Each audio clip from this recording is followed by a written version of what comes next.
I remember the day like it was yesterday, the day we were supposed to celebrate our daughter's wedding, and instead, she told us not to come. Her words were quiet, almost polite, but I felt them slice through my chest. Mom, Dad, I think it's better if you stay home.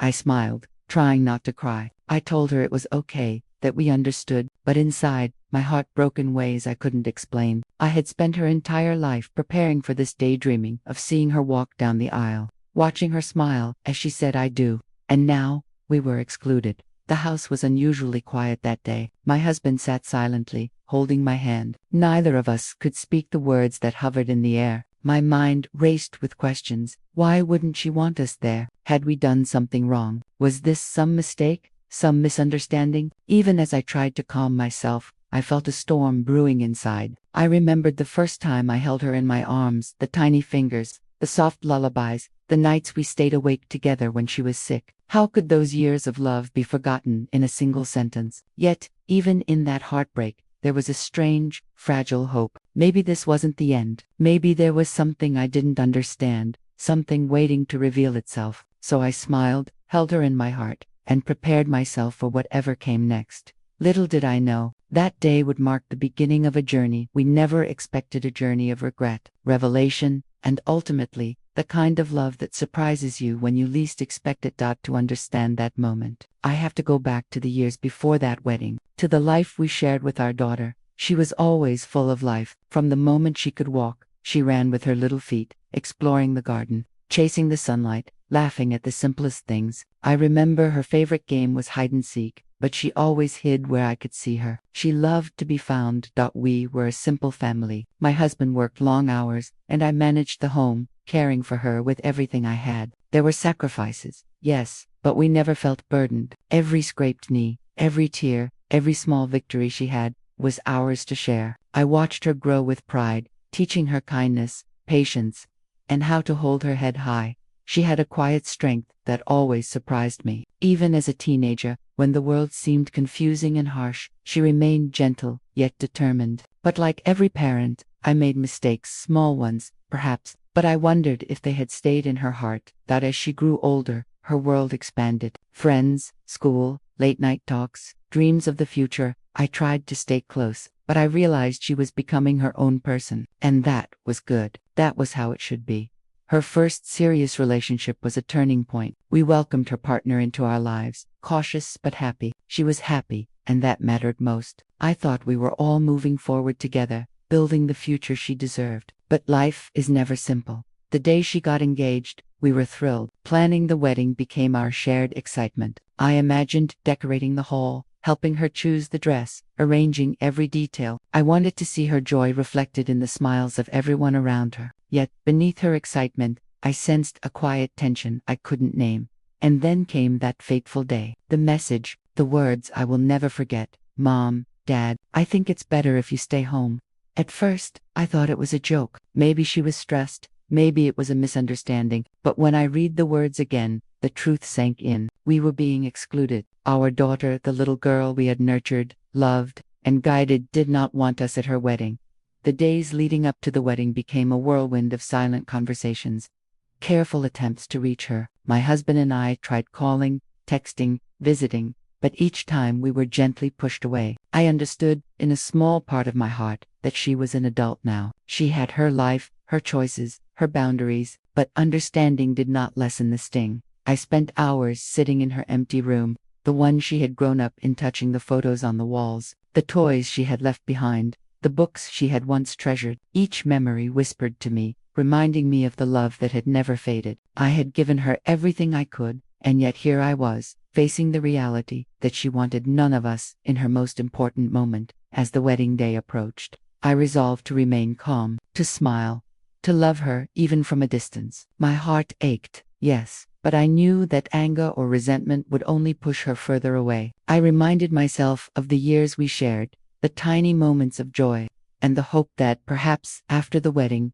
we could reconnect. Even in the quiet sorrow, I found clarity. Life is fragile, relationships are fragile, but love endures, even when words are harsh, even when doors are closed. And so, I waited, I prayed, I held on to the belief that the bond between a parent and a child, though strained, could survive even this. Little did I know, the wedding day would bring revelations I never expected, moments of shock, guilt, and eventually, a truth that would change everything for our family. The days leading up to the wedding were tense, though we tried to carry ourselves with calm. Every message, every call we made, was met with polite distance. She would answer softly, briefly, and then disappear back into her preparations. We could hear the happiness in her voice, but it was as though a barrier had risen between us, invisible yet real. I noticed the little things: how she avoided eye contact when we spoke about the wedding, how she brushed aside our attempts to be involved, how her laughter seemed lighter with everyone else, but weighed down when it was just the three of us. It hurt more than I could express. The daughter I had raised, the one who once clung to my hand for safety, now held a space from me that I couldn't bridge. We tried to respect her wishes, though each act of restraint felt like a slow ache. My husband suggested stepping back completely, but I couldn't. My heart urged me to be near her, to remind her of the years of love that had always been there, the countless nights spent watching over her, worrying silently, celebrating her victories in private. I knew she might never fully understand the sacrifices, the sleepless nights, the prayers whispered in secret for her happiness,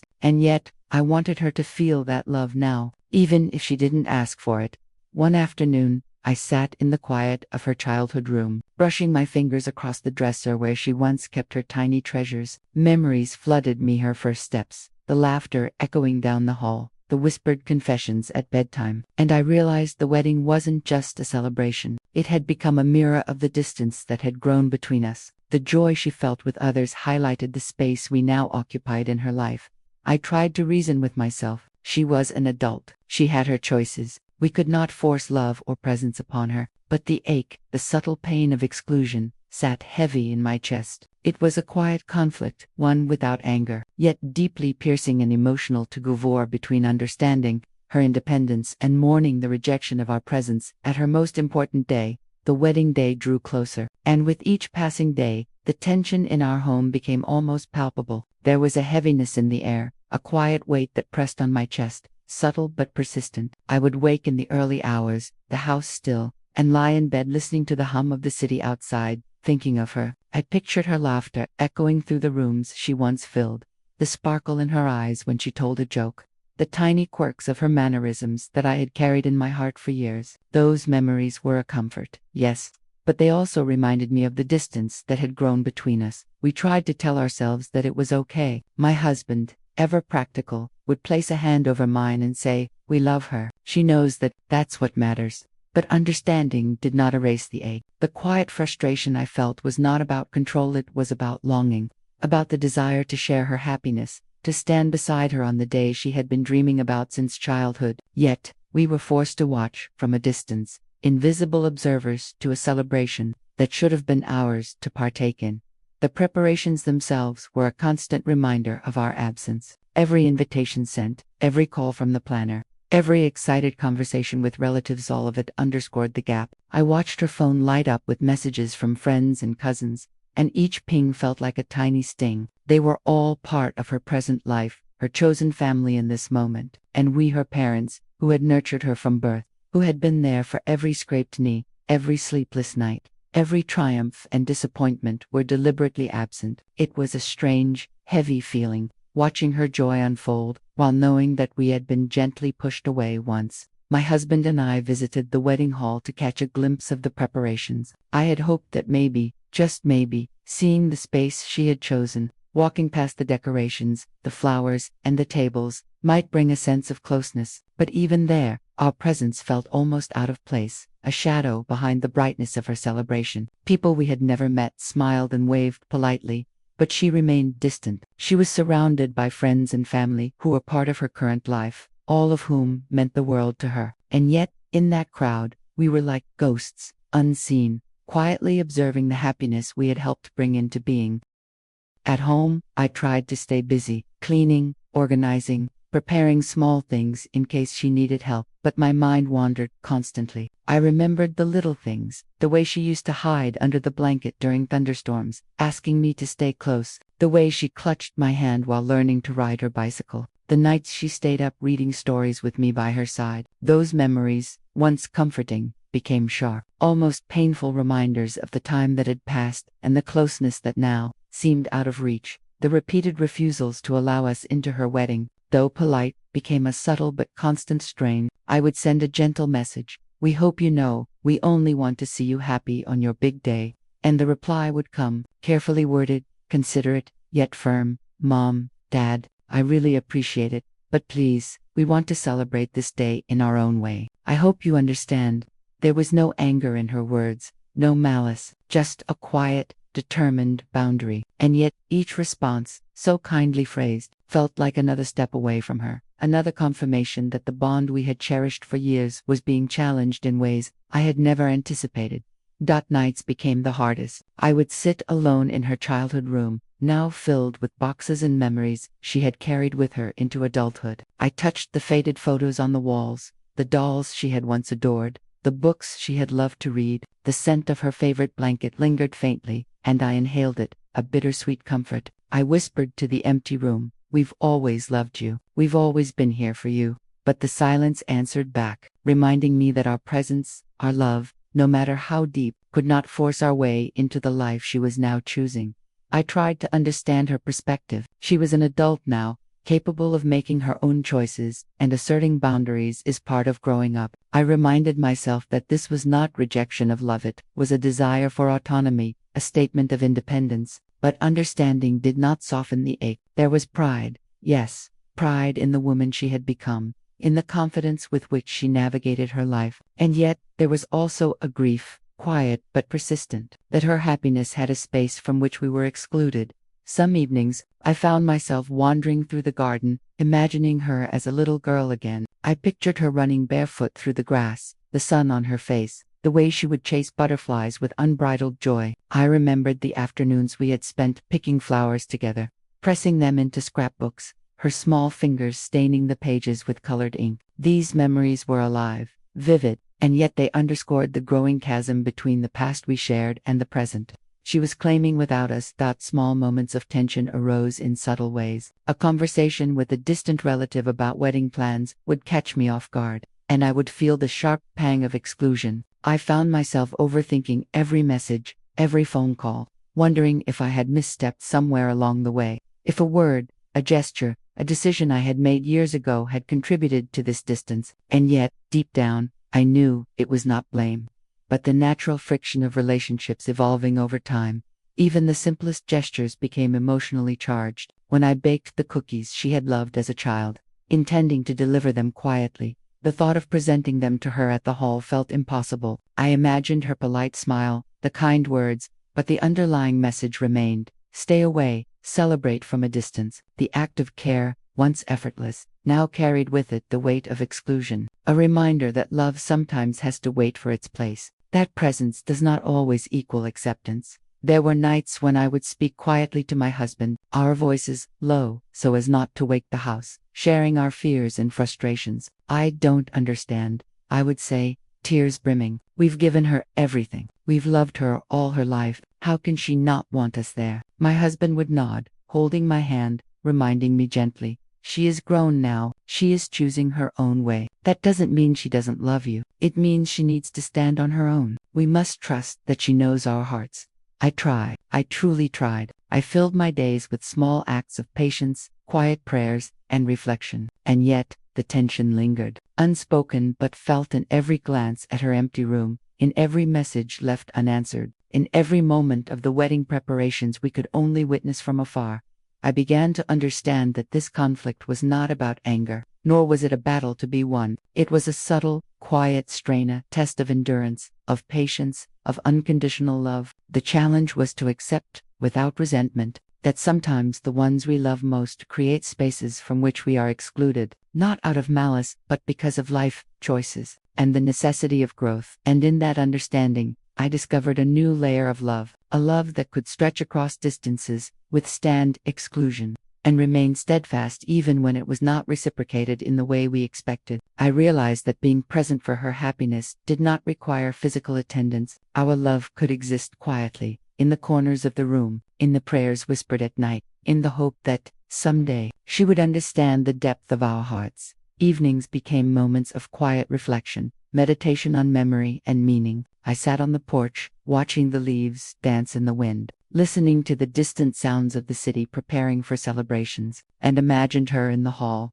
radiant, laughing, surrounded by those she loved in her present life. My heart ached, yes, but it was also full of pride, admiration, and an enduring hope that this tension, this unspoken strain, would eventually dissolve, replaced by a deeper connection that could withstand even the most difficult moments. I understood then that the conflict was not just about the wedding. It was about love, patience, and the reality that bonds, no matter how deep, are sometimes tested by distance, choices, and the passage of time. True love does not insist on presence or recognition. It survives quietly, steadfastly, and waits for the moments when hearts are ready to reconnect.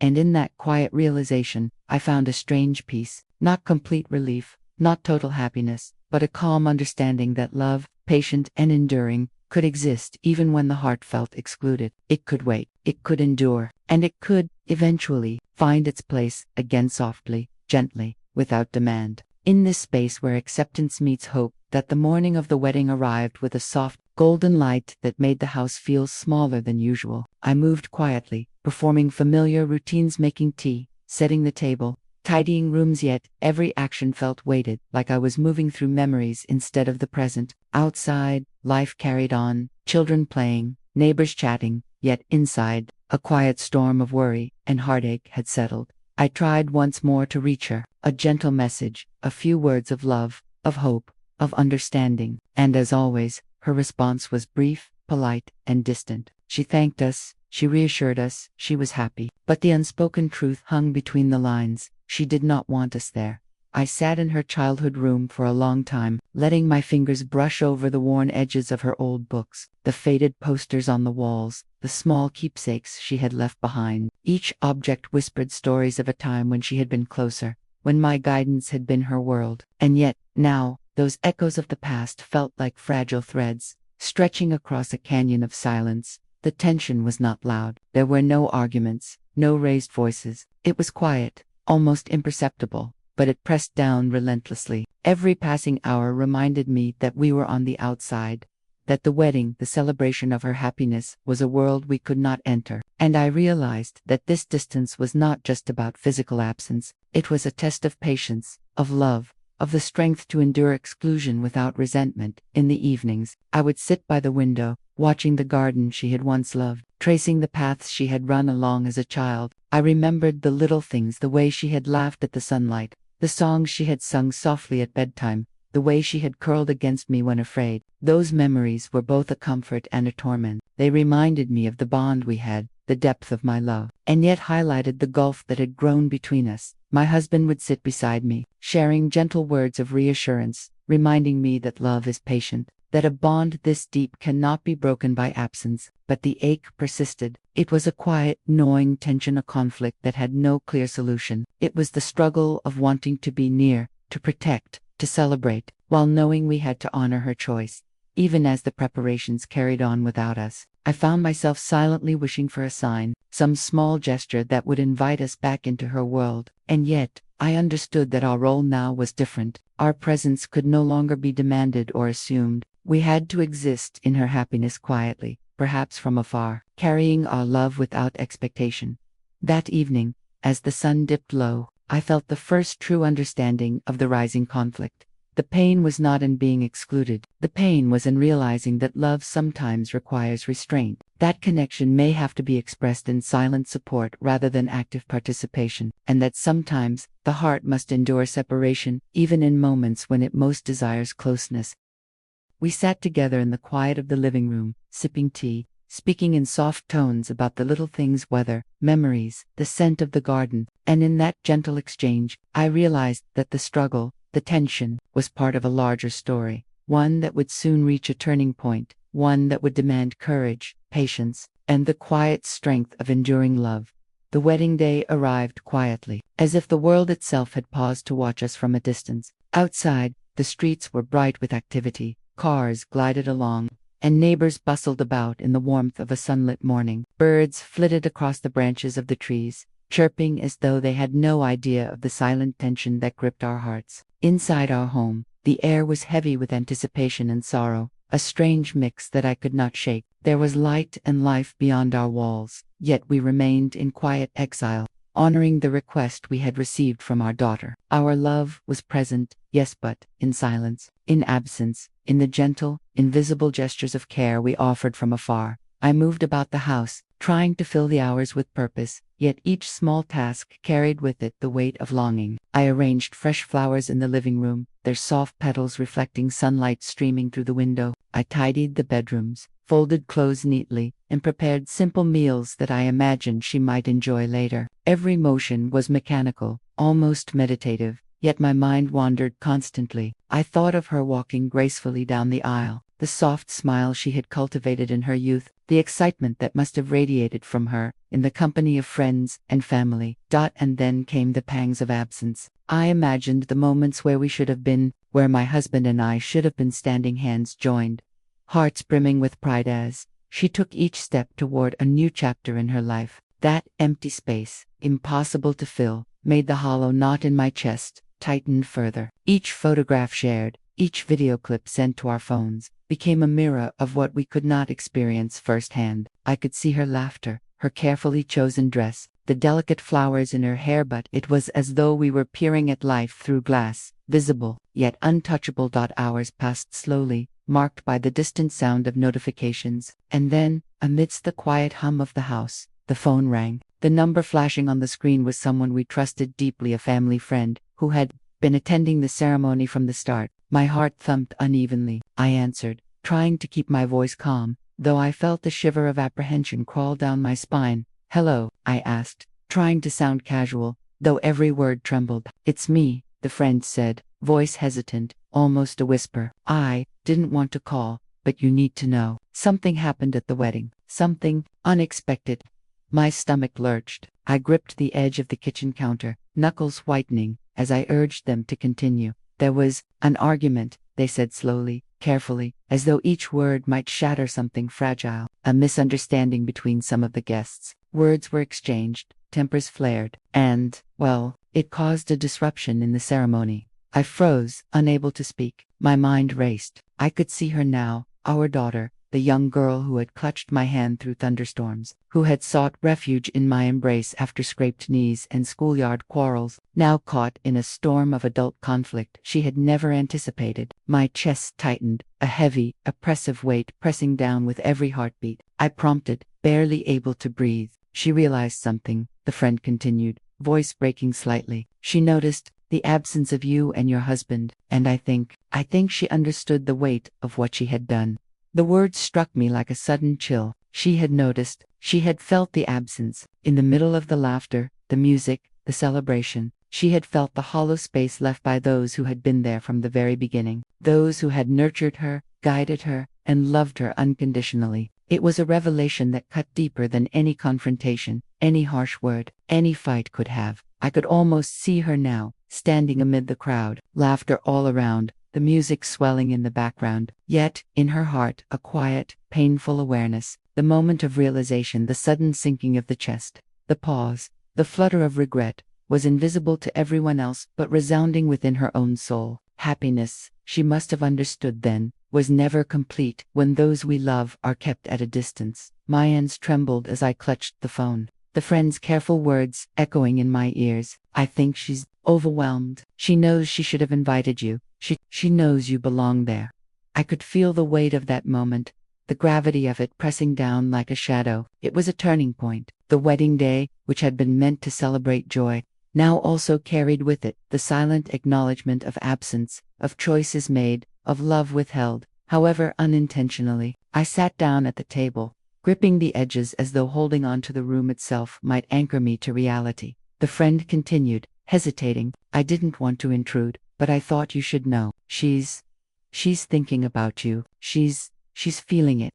Tears welled in my eyes, a mixture of relief and heartbreak. Relief that she was aware, that recognition had finally dawned upon her. Heartbreak for the hours, the days, the years that had passed, where small misunderstandings and life's momentum had created distance. I whispered a quiet thank you to the friend, promising to take care, to remain calm. After we hung up, I sat in silence, letting the news settle. heavy in my chest. I began to imagine the moments at the wedding in vivid detail, the decorations she had chosen, the flowers carefully arranged, the soft flicker of candlelight on tables laden with food, the music swelling as the guests laughed and moved together in celebration. And there she was, our daughter, radiant, smiling, yet with an invisible shadow cast by the knowledge of our absence. In the quiet of my living room, I envisioned the exact instant her eyes might have glanced around, scanning the crowd. Perhaps she had expected to see us there, quietly smiling, quietly supporting her as we had always done. And when her gaze found empty space where we should have been, the sudden recognition, the realization of the choice she had made, must have settled upon her like a stone, a mix of guilt, awareness, and an ache for the love that had always been there. I could almost hear her thoughts, unspoken but clear in their intensity. I wanted to celebrate with everyone, but without them, it doesn't feel complete. How could I forget? How could I leave them out? The rising conflict, which had begun long before the wedding, now reached its peak. Not a conflict of words or anger, but of understanding, absence, and the echo of love stretched across space and circumstance. The celebration had lost part of its joy, not because of any fault or misdeed, but because love, unacknowledged and absent, had left a gap that could not be ignored. I sat in quiet reflection, the room still except for the faint ticking of the clock and the distant hum of life outside. I realized then that this turning point was profound, not in its drama, but in its subtlety. It was a moment of recognition, a mirror reflecting the consequences of distance, misunderstanding, and human frailty. It was the moment when absence spoke louder than any words could, when the weight of choices made became undeniable. I allowed myself to feel the ache fully. I cried silently, letting the grief and relief mingle. Grief for the exclusion, relief that she had felt the weight of our absence and would, perhaps, understand the depth of our love. I whispered into the quiet room, as if she could hear me. We are here. We have always been here. We love you, no matter what.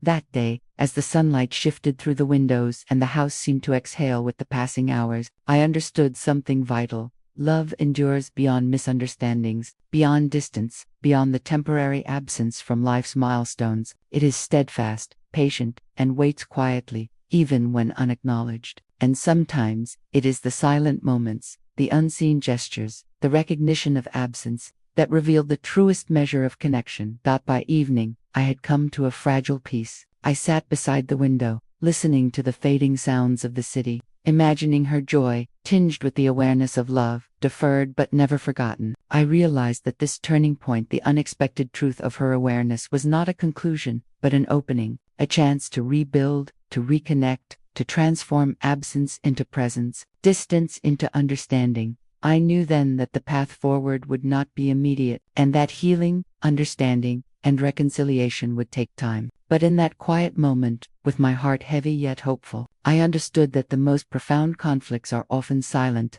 internal, and resolved not through confrontation, but through recognition, empathy, and the enduring power of love. And as night fell, I whispered to the empty room once more, "We are ready, whenever you are. We are here, always." Later that afternoon, we tried again to reach her. A soft message, gentle words expressing love and understanding, careful not to sound demanding. And then, finally, she replied, not with anger, not with dismissal, but with hesitation, almost a whisper through text. She admitted that seeing the wedding without us had made her realize the emptiness our absence created.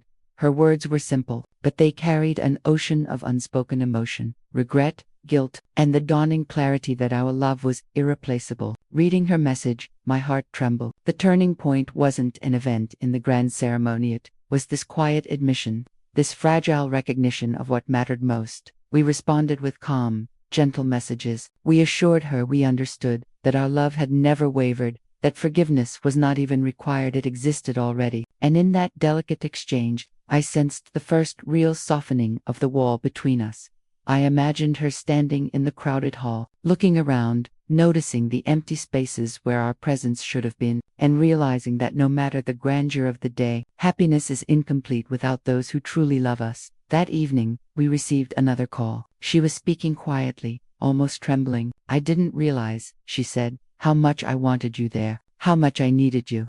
Her voice carried relief and sorrow intertwined, and in that simple, trembling admission, the conflict that had grown over weeks months, years, found its pivotal chance for reconciliation, for understanding, for love to re-enter the space where absence had ruled. By the end of that long, emotionally charged day, something shifted. I could feel it quietly, like a subtle vibration running through the air. A sense that what had begun in tension, misunderstanding, and absence was now poised on the edge of reconciliation. Our daughter, whom we had loved fiercely for years, had made a decision, not a grand, public gesture, not something announced to the world, but a small, honest step toward repairing what had been fractured. She wanted to see us not in the spotlight, not at the center of the celebration, but privately, quietly, in a place removed from the ceremony and the clamor of friends, family, and the bustling wedding hall. The timing was imperfect. Yes, the wedding was still in full swing elsewhere.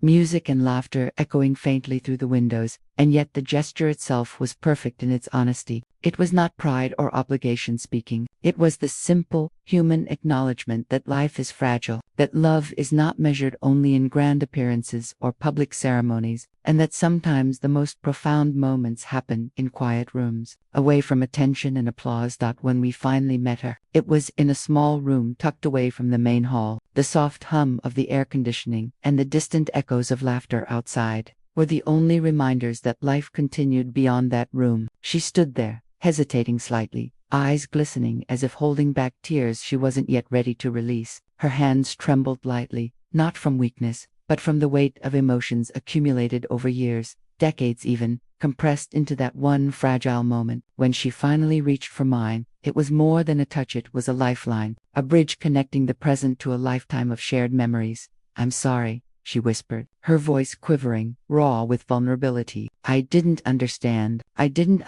how much I would miss having you here." Hearing those words, I felt a swell of emotion rise inside me. I shook my head gently, tears threatening to spill, unbidden but welcome. "It's okay. We love you. That's all that matters," I said softly, letting my voice carry warmth, patience, and forgiveness. The room seemed to hold its breath with us, as if honoring the gravity of that moment. We moved to sit down, close but not crowded, and the initial tension gradually softened. We shared small, hesitant stories of the day, the little mishaps, the near-funny moments, the unexpected complications that had unfolded while we were absent. She laughed softly at some of the mishaps, the sound like a balm to the raw edges of my heart, and I found myself smiling despite the lingering ache of the hours we had missed. Her eyes met mine more steadily now, no longer hesitant, but searching, seeking reassurance that love and forgiveness were still possible. I told her of the quiet moments we had spent at home that day, how we had watched the morning sunlight spill across the table, how I had prepared simple food and imagined her enjoying it, how every notification from the wedding reminded me of her presence in spirit, even if she had been physically distant. She listened, tears glistening, nodding silently, and I could see the realization settling into her, layer by layer.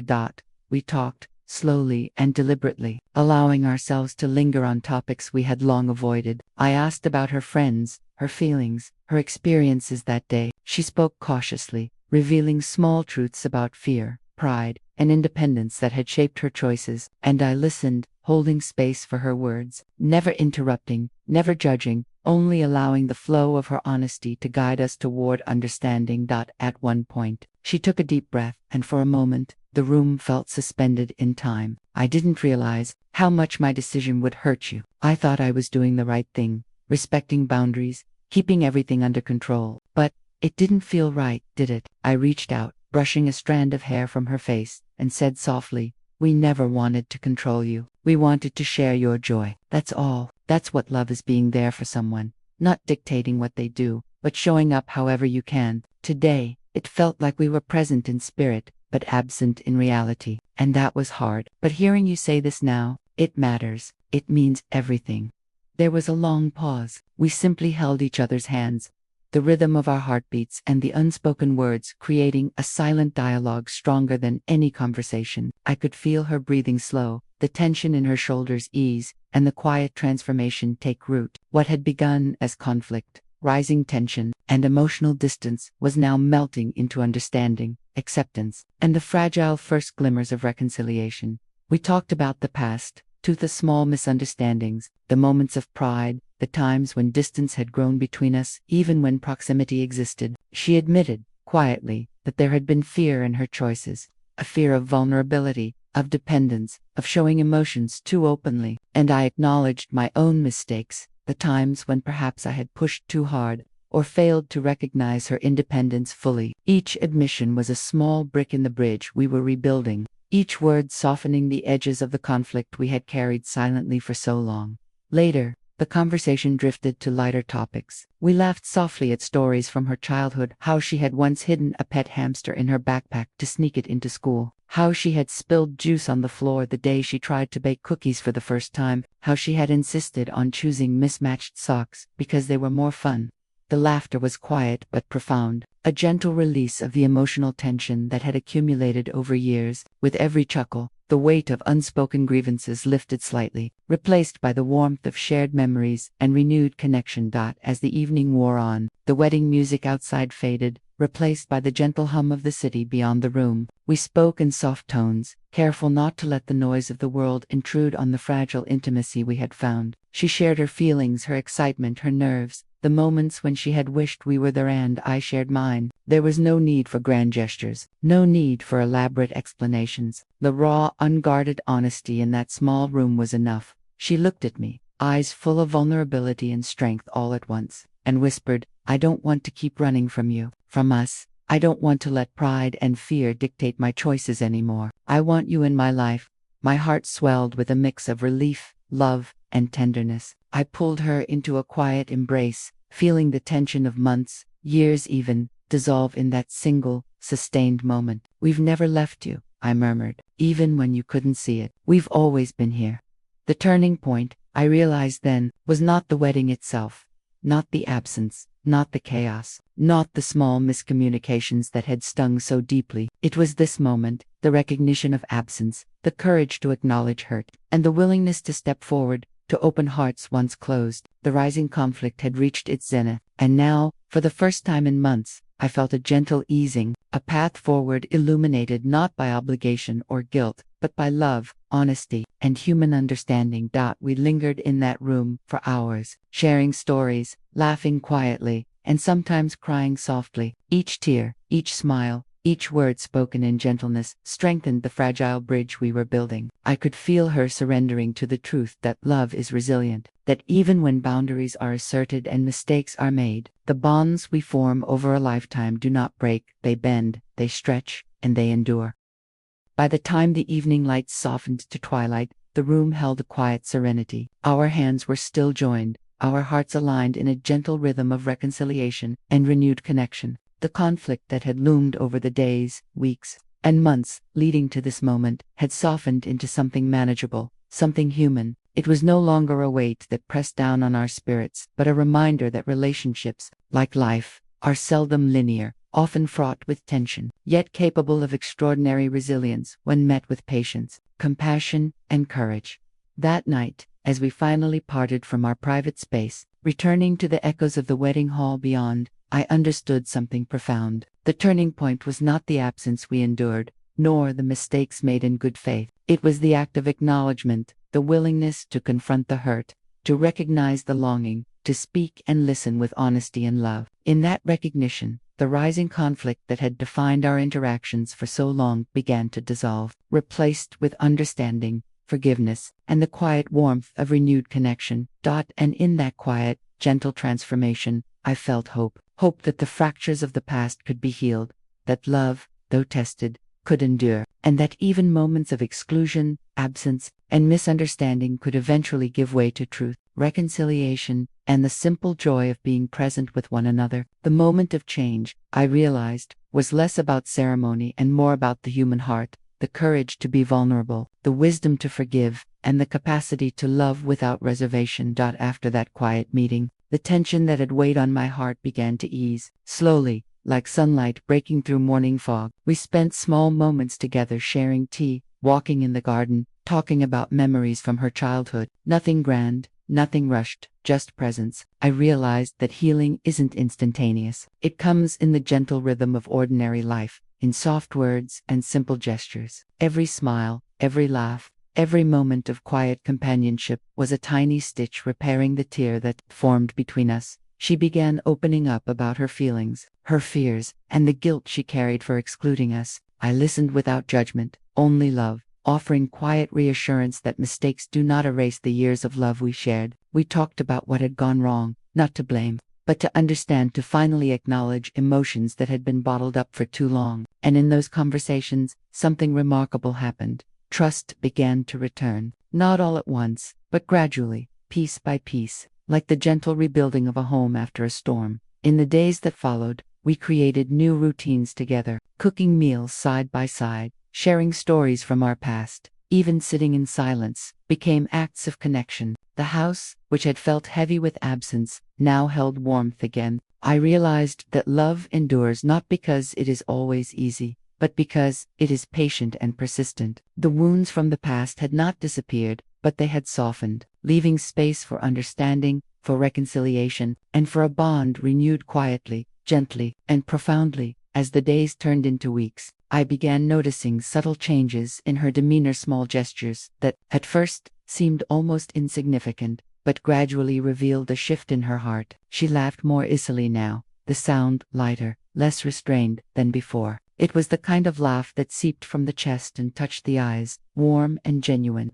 A sound that reminded me of the little girl who had once run barefoot across the garden chasing butterflies. She lingered longer when we shared meals, pausing to savor the moment, to meet my gaze, to ask how I had prepared a dish, or to remark on a taste she remembered from her childhood. Each small interaction, each simple exchange, became a thread weaving us closer together, repairing the frayed edges of a bond that had endured both absence and hurt. I realized that the walls she had built around herself, walls of pride, self-protection, and fear of vulnerability, were softening, bit by bit. It wasn't immediate, and it wasn't perfect, but it was real. There were moments of hesitation, tiny flashes of old defenses, but they were diminishing, replaced by the warmth of trust and shared love. Watching this transformation unfold required patience on my part. I reminded myself repeatedly that healing isn't linear. It is not a straight path from hurt to reconciliation. It is a series of moments, sometimes fragile, sometimes radiant,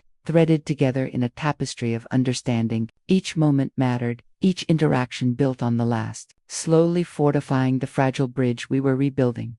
We began spending long afternoons together, often sitting at the old wooden table in the kitchen that had borne witness to decades of family life. I would bring out boxes of old photographs, letters, and keepsakes she had once cherished but perhaps forgotten in the rush of adulthood. Sometimes, she hesitated before opening them, fingers brushing lightly across the worn edges as though touching a memory itself. At first, her questions were simple. Do you remember this? Or who took this photo? But gradually, the questions became deeper, more probing, and occasionally painful. Why did we never talk about this before? Or did you ever feel hurt when I was away? I answered each question honestly, without defensiveness, without embellishment, without trying to sugarcoat the past. I shared my feelings, my regrets, my hopes, and sometimes my fears, and in return, I watched her begin to peel away layers of misunderstanding that had accumulated over years of silence. Together, we unpacked memories we had once lost or left unspoken. We laughed at forgotten jokes, simple, childlike humor that had never truly faded on. We shared moments of pride, the first steps she took on her own, the small achievements at school, the triumphs and failures that had shaped her into the person she had become. Occasionally, we shed quiet tears together over the years that had slipped by, the moments that could never be reclaimed, and yet the sorrow itself became a bridge connecting us. It was in these sessions of memory and reflection that I truly understood something profound.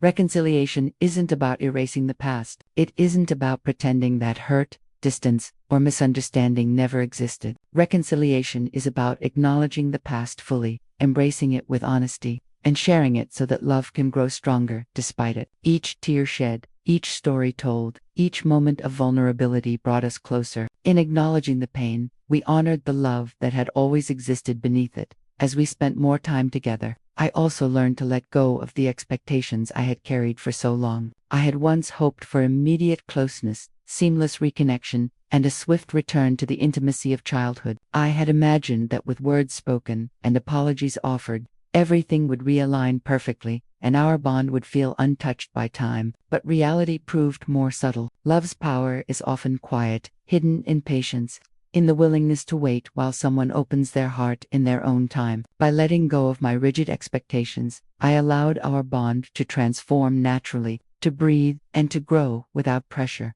I observed her discovering this truth herself. She began seeking my advice again, first in small matters: what to cook for a simple lunch, how to organize a small gathering for friends, whether a particular color suited her living room. At first, these questions were tentative, careful probes to test whether our connection was safe, whether the trust could endure. But over time, they became genuine opportunities to share, to laugh together, and to rediscover the rhythm of being mother and child. Each question she asked, each shared laugh, and each moment of quiet conversation became a small testament to healing. We created new routines together, quiet rituals that did not demand grandeur but offered meaning. We walked in the evenings, just the two of us, letting the golden light of the setting sun cast long shadows across familiar streets. She would tell me about her days, the challenges at work, small victories she had achieved, and occasionally, fears that weighed on her. I listened, offering advice only when asked, mostly just holding her hand or offering a comforting nod, letting her know that I was present in the way she had always been to me. There were afternoons when we sat silently in the garden, tending to flowers, pruning branches, or planting seeds for the coming season. She had always loved gardening as a child, and now she rediscovered that joy alongside me. In those quiet moments, words became secondary to presence. We simply existed together, sharing air, sunlight, and a sense of continuity that neither time nor absence could erase. Sometimes, she would bring up moments of the past, the times when I had disappointed her, the moments when my intentions had not matched her expectations. I listened patiently, never interrupting, never excusing, simply allowing her to voice what had been left unspoken. And when she did, I would acknowledge it, offer gentle apologies, and remind her that my love had always been steadfast, even when imperfect. The act of being fully present, of listening without defensiveness, became as important as any words of explanation. Evenings were often spent indoors, with soft music playing in the background. As we looked through albums of family vacations, school plays, and celebrations, I would point out small details in the photographs: her mischievous grin at a birthday party, the way she had leaned against my shoulder during a family picnic, the sparkle in her eyes when she first rode a bicycle without training wheels. She would laugh, sometimes shyly, sometimes openly, and at times, she would cover her face with her hands, overwhelmed by nostalgia and emotion. Each image, each story, became a thread, weaving us closer together. I noticed, too, the moments of quiet acknowledgement she began offering me throughout her day: a lingering hug when I dropped something in the kitchen, a smile from across the room, warm and unspoken, that carried a message of gratitude and affection, a simple text during her day, "Thinking of you," that bridged the physical distance between our routines. These gestures, small and tender, marked a profound transformation. They were signs of healing, reminders that love, when nurtured patiently, endures and evolves. Through this process, I came to understand that healing is not about grand declarations or dramatic gestures. It is about the quiet consistency of being there, of showing up in ways that are meaningful, however subtle they may seem. It is in shared stories, gentle conversations, small acts of kindness, laughter at forgotten memories, and tears shed together. Healing is iterative, fragile, yet profoundly resilient when met with patience and care. There were days when setbacks appeared, moments of hesitation, brief tension, or misunderstanding, but we learned to navigate them together, gently addressing feelings without judgment, allowing space for emotions to be expressed and understood. These small challenges became opportunities to deepen our bond, to practice empathy, and to reaffirm our commitment to each other as mother and child. I also realized that acceptance was a crucial part of this process.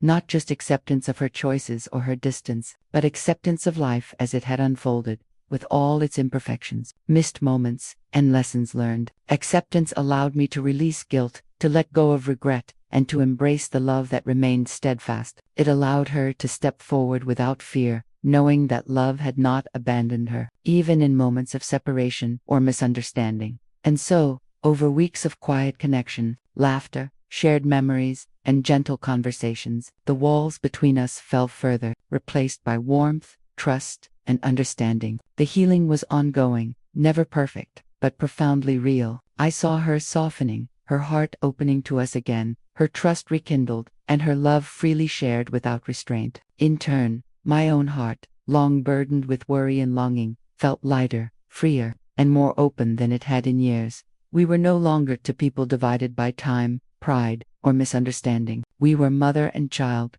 learning again how to be together, discovering the strength of patience, and finding comfort in quiet understanding. The bond we shared, though tested, had endured, and I knew that it would continue to grow, nurtured by the love, patience, and forgiveness that we had cultivated in those weeks of careful, tender connection. In the end, the process of reconciliation and healing revealed a simple but profound truth. Love's power is not in grand gestures or public acknowledgement. It is in presence, patience, and the willingness to hold space for each other's emotions, even when they are complicated. Healing is a journey, sometimes fragile, sometimes bright, but always meaningful when approached with empathy and an open heart. And through this journey, we both found peace, comfort, and the enduring warmth of a bond that could never be broken. As the weeks passed, a new rhythm slowly settled into our lives. The hurriedness of the days seemed to soften, replaced by a gentler pace that allowed us to savor each moment together. Mornings became sacred in their simplicity. Morning tea on the porch, the sun stretching across the garden, the birds singing quietly in the background. I would watch her pour her cup, the steam rising slowly, and for a moment, everything else faded. There was no tension, no reminders of past hurts, no anxiety about what had been said or left unsaid. There was only the present, and in that, a quiet joy that felt fragile yet unbreakable. Evenings took on a similar tenderness. We would sit together, sometimes in silence, sometimes sharing stories of the day, the laughter of friends, or trivial happenings that normally might have gone unnoticed. Each moment was an opportunity to reconnect, not through grand gestures, but through the small, persistent presence that had always been the heart of our relationship. We shared glances that spoke volumes, gentle touches on the arm or hand, the silent understanding that no words were needed to express love and acceptance. These simple rituals became our sanctuary, a place where the past could soften and the future could quietly take root.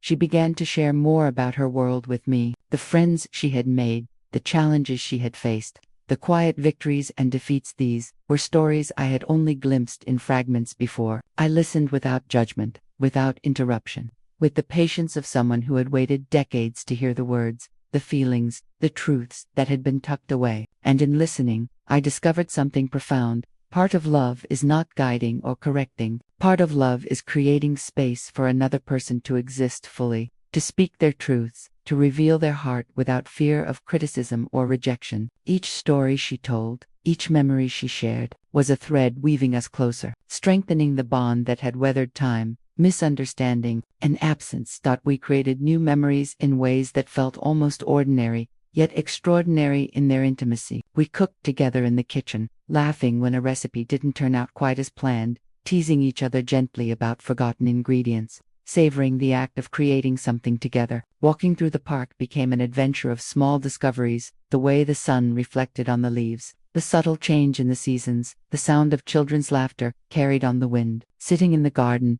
we would plant flowers, trim old branches, and pause to simply watch the world move around us. Even mundane chores, folding laundry, tidying the living room, running errands, transformed into shared experiences, infused with laughter, conversation, and an appreciation for the simple act of being together. The wounds of the past, the misunderstandings, the moments of exclusion or miscommunication were still there. I could feel them occasionally, like shadows at the edge of our connection, but they no longer held power over us. They became part of the tapestry of our shared life, threads of resilience, forgiveness, and enduring love. They reminded us that relationships are rarely perfect, that people make mistakes, and that hurt is often unintentional. Yet, despite the imperfections, love remained steadfast, capable of healing itself when nurtured with patience and presence. One afternoon, as the sunlight filtered through the curtains, she paused during our conversation, her eyes soft but reflective. "I'm glad we have this chance, even if it came late," she said quietly, almost as if speaking to herself. Her words carried a weight of honesty and a touch of sadness for what had been missed. I reached across and held her hand, feeling the warmth and the quiet strength in her grip. "Late or not, we have it now," I replied, "and that's what matters." In that moment, the past, the pain, the distance, the misunderstandings felt distant. What mattered was this present, this shared connection, this fragile, precious gift of being together again. As I carried her forward in my life, I became more aware of the subtle ways her presence shaped everything I did. In the meals I prepared, I remembered the flavor she had loved as a child, the small touches that made her happy. In the way I spoke to friends, family, and even strangers, I noticed her influence, the lessons of kindness, patience, and empathy she had internalized and shared through our connection. Even the quiet acts of care I offered to those around me felt infused with her spirit, her example, her love. I realized that love does not end when someone is absent. It transforms, it endures, it becomes a part of who we are, guiding our choices, shaping our actions, and reminding us of what truly matters. Through this process, I discovered another truth. Reconciliation and forgiveness are not just gifts we give to others, they are gifts we give to ourselves. By opening my heart fully, by letting go of resentment and lingering hurt, and by embracing the fragile, imperfect moments of connection, I allowed myself to experience peace. I found gratitude for the time we shared, for the lessons learned, for the opportunity to rebuild and strengthen our bond. And I found hope, not a loud, triumphant hope, but a quiet, enduring hope that carried me forward with courage and tenderness. Each day, I noticed how much she was growing, not in age or in achievements, but in the freedom of emotional openness. She smiled more, laughed more freely, and spoke her thoughts without hesitation. And in turn, I found myself letting go of fears I had carried for years, the fear of rejection, the fear that our bond could never be restored, the fear that time had passed us by. In carrying her forward, I also carried the lessons of patience, the importance of presence, and the quiet strength of enduring love. We began to anticipate the small joys of the day together. A morning cup of tea, a shared glance across the room, a moment of laughter sparked by a minor mishap became treasured memories. We planned little adventures, a trip to the market, a walk by the river, or a quiet afternoon in the library. Each experience, no matter how ordinary, became extraordinary in the context of our renewed connection. We celebrated the subtle victories of everyday life, understanding that joy is often found not in grand gestures but in the shared simplicity of presence, attention, and care. I often reflected on the journey we had taken, the years of distance, the misunderstandings, the moments when pride or fear had kept us apart, and I realized that the journey itself had shaped us, teaching us lessons about patience, empathy, forgiveness, and the resilience of love. It reminded me that relationships, especially those built over a lifetime, are not fragile because they are weak. They are resilient because they are rooted in enduring affection, commitment, and shared history. There were still moments of quiet reflection, where we acknowledged what had been lost, what could not be reclaimed. Sometimes, we would sit in silence, her hand in mine, contemplating the years that had passed. These moments were not heavy with grief, but filled with a sense of reverence. Reverence for the love that had endured despite distance, for the courage it took to rebuild trust, and for the profound realization that even when time takes something away, love leaves an indelible mark. In carrying her forward, I began to understand the true nature of influence. Her presence, her love, her lessons were not confined to the moments we shared. They had seeped into every aspect of my being. I noticed it in the gentleness of my words, the care I showed others, and the gratitude I felt for life's fleeting, beautiful moments. She had become a guiding force, not through instruction or authority, but through the quiet example of a life lived with love, patience, and resilience. Even the simplest moments became imbued with meaning. A shared cup of coffee in the morning was more than just a drink, it was a connection to our shared history. A walk in the park was more than just exercise, it was a conversation, a memory, a lesson in observing the small miracles of life. A quiet evening spent tending the garden was more than just chores, it was a meditation on care, patience, and the beauty of nurturing life, both in nature and in relationships. I realized, too, that carrying her forward did not mean clinging to the past or living in memory alone. It meant taking the love, lessons, and wisdom she had given me and allowing them to influence my present and future. It meant acting with compassion, speaking with patience, and embracing life with gratitude. It meant honoring her not through grand gestures, but through the way I lived, through every choice, every action, and every interaction. And so, as weeks turned into months, our bond continued to flourish in its quiet, profound way. We were no longer defined by absence or misunderstanding, but by presence, connection, and shared experience. We laughed together, cried together, remembered together, and lived together. In the rhythm of our renewed lives, I found peace. I found love that had grown stronger through trials. I found a connection that time, distance, or misunderstanding could never break.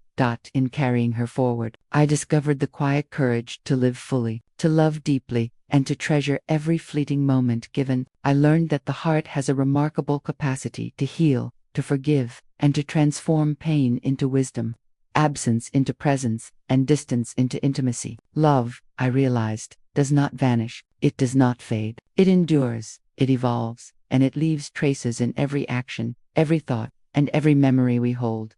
Through all this, I understood that life is fleeting, delicate, and unpredictable, but the bonds we nurture, the patience we exercise, and the love we share are eternal. They live on in our actions, in our words, and in the legacy we carry forward. And in carrying her forward, I found the deepest joy of all, the quiet, unwavering knowledge that love, once given, never truly leaves. It simply transforms, guiding us, shaping us, and reminding us that even in absence, presence can endure, and even in farewell, connection remains. The days after her passing were quiet, filled with reflection and memory. I found myself moving through the house she had loved, noticing the little things, the worn edges of her favorite chair, the faint scent of her perfume lingering in the air, the photographs that captured moments we had shared. Each detail reminded me that though she was no longer physically present, her love remained alive, quietly shaping the way I saw the world and lived my life. I realized that saying goodbye is not about erasing grief or pretending pain doesn't exist. It is about learning to carry love forward, letting it guide us, softening our hearts instead of hardening them. In her absence, I discovered the depth of her legacy, the kindness she inspired, the patience she embodied, the lessons she had woven into my being. Every act of love I offered afterward became a way to honor her presence, to keep her memory alive in the world around me. Even in sorrow, there was gratitude. Gratitude for the years we shared, for the laughter and the quiet moments, for the bond that endured despite distance, mistakes, and misunderstandings. I smiled as I remembered her voice, the warmth of her hands, the way her presence could fill a room without saying a word. Those memories became my sanctuary, my source of quiet strength, and my reminder that love truly never dies. It transforms and continues in the way we live, care, and give to others. I carried her forward in everything I did, in the meals I cooked, in the way I comforted those I loved, in the small, tender gestures of everyday life. Her influence shaped me, guided me, and reminded me to act with patience, understanding, and gentleness. I learned that life's greatest gift is not avoiding loss, but embracing love fully, even knowing it may bring heartache. And in doing so, I discovered that even when someone leaves this world, their love remains, quietly guiding us, giving us hope, and filling our hearts with a warmth that can never be taken away. Sitting quietly in the evenings, I often whispered to her memory, "Thank you for everything. I love you." And in that whisper, I feel peace. I feel joy. I feel a bond that not even time or absence could break. Life moves forward, yes, but love endures, patiently, silently, beautifully, reminding me that she will always be with me, in every heartbeat, every memory, and every act of kindness I share with the world.